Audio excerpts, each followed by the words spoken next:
Սիրելի հայրենակիցներ, երեկվանից քննարկման առանցքում սահմանադրության հարցն է։ Նոր սահմանադրություն, որը ես արդարացիորեն կոչել եմ Ալիևյան սահմանադրություն, բայց որը հակազդեցություն է առաջացնում իշխող քաղաքական մեծամասնության կողմից, չնայած ես գոհունակությամբ պետք է ասեմ, որ ամեն անգամ այդ բառապաշարն օգտագործելով, նույն տերմինոլոգիան օգտագործելով, միայն օգնում եք, որպեսզի այդ մեսիջինգը հասնի մեր ժողովրդին եւ դա հստակ պատկերացնի, ժողովուրդը պատկերացնի ինչի մասին է խոսքը։ Առհասարակ Հայաստանում եւ Հայաստանից դուրս չկա որևէ միամիտ մարդ, ով կարծի, որ այս սահմանադրության մասին քննարկումները Հայաստանում ծնված օրակարգ են։ Ու ես հիմա բացատրեմ, ինչ նկատի ունեմ։ Հիմա, երբ մենք ասում ենք բովանդակային առումով, ինչ այսօր քննարկվում է, որևէ առնչություն չունի 20 թվականի սահմանադրության փոփոխության, նոր սահմանադրության փոփոխության բովանդակության հետ, դա փաստ է։ Հիմա երեկվանից քչփորել են, գտել են մի հայտարարություն, որ Նիկոլ Փաշինյանն արել է 20 թվականի հուլիսին։ Այդ մեկն է, այս պահին այդ մեկը հրապարակվել է, մեկին անդրադառնամ։ Իհարկե, չեք անդրադառնում նրան, որ առանցքը այնտեղ փոփոխության, պետական կարգի, կառավարման մոդելի փոփոխության հարցն է, որի մասին հիմա որևէ քննարկում չկա, ասում եք, պարլամենտարական համակարգը ընտիր համակարգ է։ Ես ուզում եմ ձեզ հիշեցնել, մի ընդհատեք, հետո կխոսեք։ Ես ուզում եմ հիշեցնել,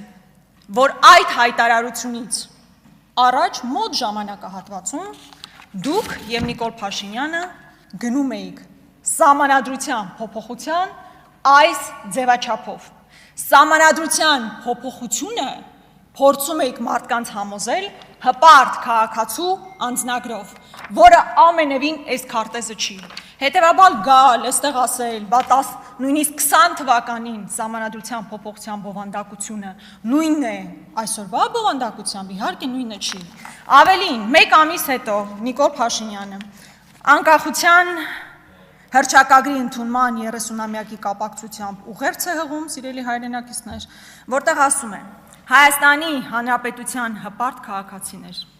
30 տարի առաջ Գերագույն խորհուրդն ընդունեց Հայաստանի անկախության հռչակագիրը, որով ազդարարվեց անկախ պետականության հաստատման գործընթացի սկիզբը։ Պատմական այդ որոշումը հիմնված էր անկախ պետություն ունենալու հայ ժողովրդի կամքի վրա, բխում էր այդ կամքից եւ այլն եւ այլն։ Այսինքն, այսօրվա սահմանադրության հարցը բացառապես այն տիրույթում է, մենք պետք է հանենք անկախության հռչակագրին հղումը, թե չէ։ Այսօրվա ձեր սահմանադրության, որ մենք կոչում ենք Ալիևյան սահմանադրություն, բովանդակությունը միայն դա է, իսկ այն բոլոր փոփոխությունները, որի մասին, այո, որոշ ժամանակահատված խոսել եք, բացառապես պետական կառավարման մոդելի մասին քննարկումներ են, որոնք, ինչպես հիմա հասկանում ենք, որևէ աղերս չունեն իրականության հետ։ Ավելին, դրանից հետո իհարկե եղել է օրինակ Սևրի պայմանագիրը այդ տվյալ հայտարարությունից մեկ ամիս հետո Նիկոլ Փաշինյանի ուղերձը Սևրի պայմանագրի ստորագրման 100-ամյակի տարեդարձին նվիրված գիտաժողովի մասնակիցներին, ես նույնիսկ չգիտեմ իմ դաշնակցական գործընկերները նման հայտարարություններ կանեին այդ ժամանակահատվածում, թե չէ, որտեղ ասում է Սևրի պայմանագիրը միջազգային այն փաստաթուղթն է, որը ճանաչեց եւ ամրագրեց Հայաստանի անկախությունը։ Եվ այսպես բազմաթիվ հայտարարություններ Արգելի գործընկերներ, խնդրում եմ պահպանել լռություն։ Պարոն Խաչատրյան, ձեզ էլ վերաբերում, Տիկին Ղազարյան, ձեզ էլ վերաբերում, խնդրում եմ մի րոպե, Տիկին Գրիգորյան։ Խնդրում եմ թույլ տվեք ամբիոնից ելույթ ունեցողը խոսի եւ իրեն մի արձագանքեք։ Սիրելի հայրենակիցներ, իրերը պետք է կոչել իրենց անուններով։ Կա Ադրբեջանի նախապայման, այդ նախապայմանները երկուսն են եղել, մեկը Մինսկի խմբի համանախագահության չեղարկում, որն իրականացվեց նախաստորագրման փուլում, երկրորդ պահանջը Հայաստանի Հանրապետության սահմանադրության այնպիսի փոփոխություն, որը անկախության հռչակագրին հղումը կհանի, որի իրականացմանը դուք բոլորդ հիմա մասնակցում եք։ Այսինքն այդ նարատիվներն եք տարածում։ Եվ հետևաբար այստեղ գալ ասել, գիտեք, այդ տաբու բառը, որ կպցնում եք Ալիևյան սահմանադրություն, դա բովանդակային քննարկման տեղ չի թողնում, բովանդակային ձեզ հետ ինչ քննարկենք արտաքին պարտադրանքի օրակարգի տիրույթում։ Ես մեծ հաճույքով կքննարկեի ձեզ հետ մեր գաղափարական տարաձայնությունները Սփյուռքի մասին, եկեղեցու մասին, պատմության մասին, ապագայի մասին, բայց երբ մենք ընկղմվում ենք արտաքին պարտադրանքով ձևավորված օրակարգի տիրույթ,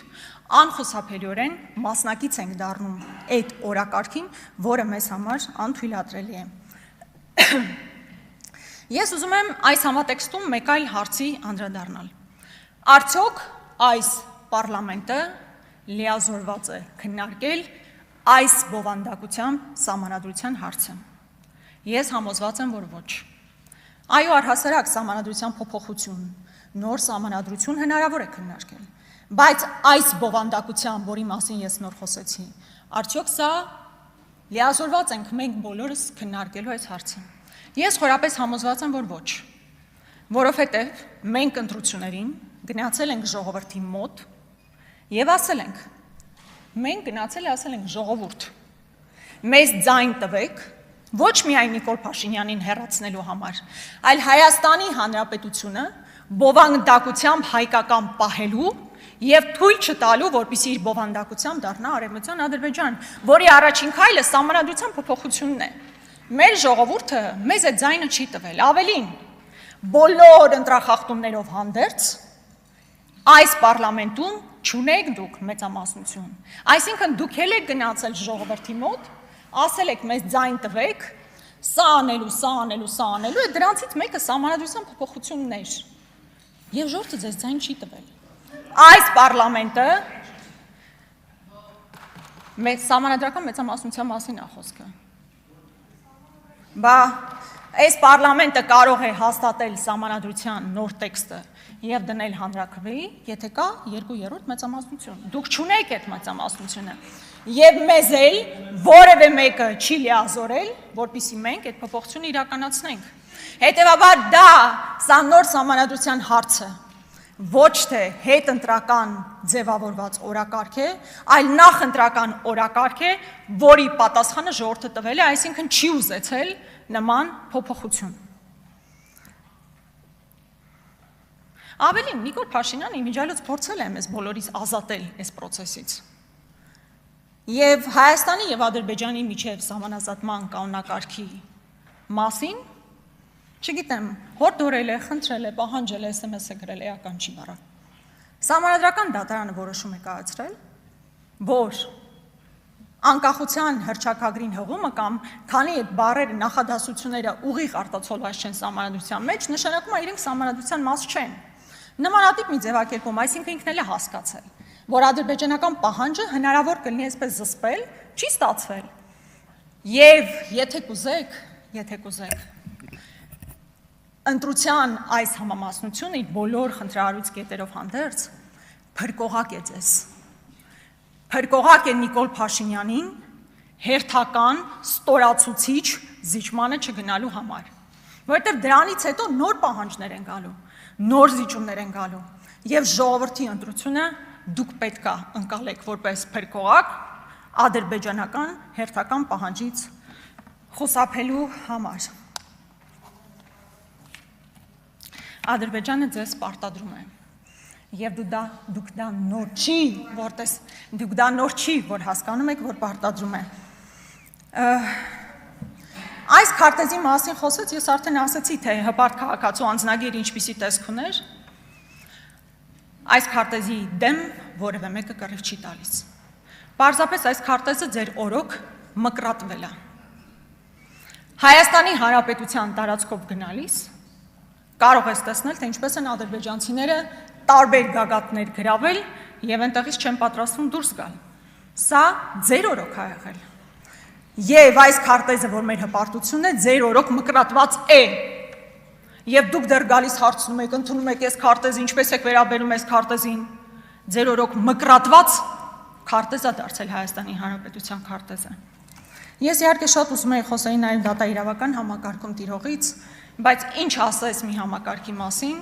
որտեղ բարձրագույն դատական խորհրդի ղեկավարը կարող է SMS-ով հեռացվել, որտեղ օրինակ Մասիս Մելքոնյանը մի քանի օր առաջ քրեական հեղինակությանը կալանքից ազատում է, բայց բոլոր քաղաքական անձանց տեղում կալանք է տալիս։ Սա է իրական պատկերը, չեմ ասում մնացական Մարտիրոսյան եւ այլն եւ այլն։ Այսքանով կավարտեմ եւ կասեմ, որ մենք չենք մասնակցելու Տիկին Ջուլհակյան ձեր ընտրությանը, ինչպես չենք մասնակցում իշխանության կողմից առաջադրված այլ տեխնացիների ընտրությանը։ Շնորհակալություն։ Ուժեղ Հայաստան խմբակցության անունից ելույթ կունենա Արամ Վարդևանյանը։ Համեցեք, պարոն Վարդևանյան։